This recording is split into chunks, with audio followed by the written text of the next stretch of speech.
जिला अधिकारी इटावा को एप्लीकेशन दिया, क्या समस्या है सर? समस्या बहुत बहुत धन्यवाद आपका। तो जो किसानों की समस्याएं ही समस्याएं हैं। आज 9 साल हो गए मुझे देखते हुए।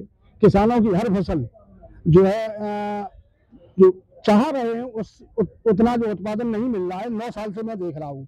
इन साल भी आप देखना, किसानों से पूछना, जो पहले जो है गेहूं 4 क्विंटल प्रति बीघा कम से कम हुआ करता था, इन साल 3 ही निकल रहा है। नहीं तो किसान यहाँ खड़े, किसी को पूछ लीजिए। एक तो उत्पादन कम हो रहा है, दूसरी लागत बढ़ रही है, तीसरी सरकार की नीति से जो है किसान बुरी तरह से, आलू की क्या स्थिति हुई अभी आपने देखा होगा। अब यहाँ पर जो यहाँ सरकार ने आदेश किया कि 1 अप्रैल से कांटे लग जाए, सरकारी कांटे तो लगे, खरीदी नहीं हो रही।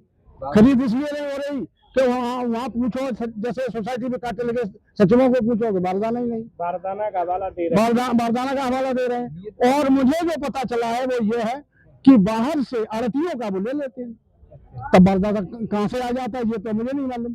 तो इसलिए मैं जो है आपके माध्यम से मैं जिलाधिकारी महोदय बल्कि मुख्यमंत्री जी से भी कहना चाहूंगा कि सख्ती दिखाया जाए किसानों के साथ। किसान पूरी तरह से मर चुका है। कैसे बच्चे पढ़ाएगा, कैसे किसान की आप कह रहे थे आय दूनी है। कृषि मंत्री जी ने कौन सा आंकड़ा लगाया जो तो वही जाने। आप कह रहे तीन गुनी की बात करते हो। लोकसभा में, सदन में लोग कहा है उनकी, देखो कृषि मंत्री जी हैं, उनकी अपनी जबान है, वो कुछ भी कह सकते हैं। लेकिन ये तो किसानों के रियल में जाकर के पता करो, लागत तक नहीं निकल रही किसानों की, ये हकीकत है। और किसान बुरी तरह से हो रहे। आने वाले समय में किसान तो बिल्कुल भिखारी हो जाएगा सरकार की नीतियों से। मैं एक बात, तो आलू की क्या स्थिति है, आलू फेंका जा रहा है और फेंका जाएगा और फेंक दिया।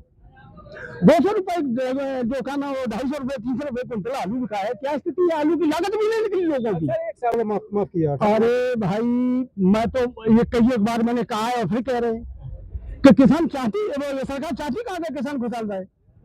मैं एक बात बताइए, अभी आपने भी सुना होगा, समाचारों में आया है कि हमारे पड़ोसी नेपाल में, जो हमारे पड़ोसी देश नेपाल में, उन्होंने वहां के प्रधानमंत्री ने शिक्षा नीति एक जैसी कर दी है।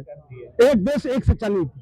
क्या यहाँ नहीं हो सकता है? गरीब बच्चे पढ़ा रहे हैं, कैसे पढ़ा पा रहे हैं? आप तो पूछिएगा कि नहीं पढ़ा पाएगा। और इस चीज को आपको याद है, मेरे सामने की बात है, मुझे याद है, कुलदीप यादव इटावा के विवेकानंद का एक छात्र था। तो अपने यहाँ संतो मुझे याद नहीं रहा, नेताजी की सरकार थी, तो महामहिम राष्ट्रपति जी आए थे, अब्दुल कलाम जी। तो उस बच्चे ने एक प्रश्न उनसे पूछा था, मेरे सामने की बात है, ये पूछा था कि महामहिम जी, मैं केवल एक प्रश्न करना चाहूंगा कि इस देश में क्या कभी ऐसा देश हो सकता है कि किसानों के बच्चे IAS PCS में तक की पढ़ाई पढ़ सकते हैं? कोई है ऐसी व्यवस्था? तो उन्होंने, मैंने देखा है, आपने भी देखा होगा, जहाँ लोग उस जमाने के होंगे कि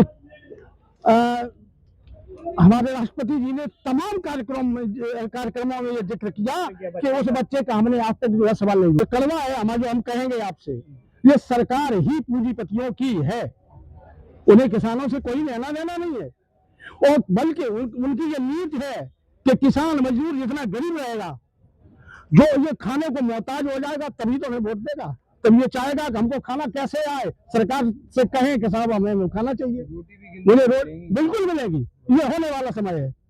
इसलिए हम अपने देश के सब मतदाताओं से कह रहे हैं, किसान भाइयों को खास करके, कि एकजुट हो और अपनी मनमानी सरकार चुने जो उनको फायदा पहुंचाए।